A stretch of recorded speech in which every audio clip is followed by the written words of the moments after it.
One thing that nobody ever talks about is when you have a person who passes away from alcohol use disorder, all the emotions that the people who survive that person have to go through, whether, whatever the relationship, if it's a spousal relationship, a child relationship, if it's a parent, close friend, a close relative, the emotions are actually palpable.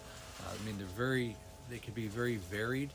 Of course, you're sad for the person, but a lot of times there will be a sense of relief, a relief from the drama and the exhaustion and the pain and just the constant drama that's attached to the deceased person's life. So let's talk about this a little bit more.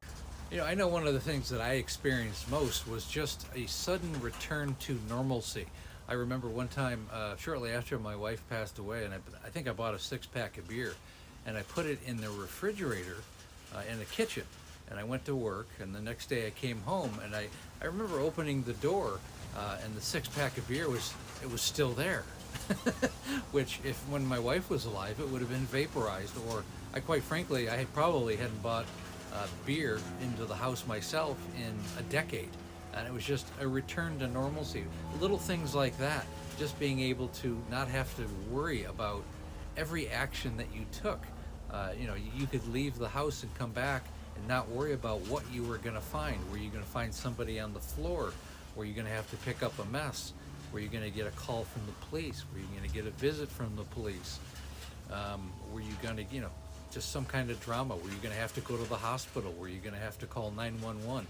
This was almost daily activities in my life for a number of years. And I know a lot of people, this kind of situation resonates with them. And passing away, I guess the point of what I'm talking about right now, when a person passes away, it's okay to feel a little sense of relief, because you do have to take care of your own mental health as a loved one, as a family member or a close person to the person who passed away from alcohol use disorder. It's okay to feel relief. And I think one of the things that helped me as a surviving, loved one was just finding purpose in the whole reason for it, all the craziness that went on for, the last 10 years of her life. I actually ended up donating all her clothes to the Betty Ford Clinic, which is a famous rehab facility in Palm Desert. I donated her car. I had a BMW X5. I donated her car to Toys for Kids. A lot of her jewelry I gave to friends and family or sold it. Really, almost anything that was once hers was given away, donated, or sold. And I think that gave me purpose, especially with the clothes and the car, because I knew it would be helping someone else. And I think that helped me heal.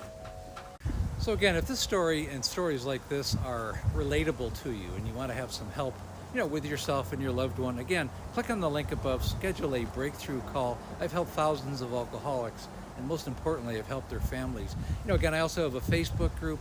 It's called Amanda Cautionary Tale. It's also in the link. And again, like, share, follow, comment. Thanks for listening, and we'll talk to you again soon.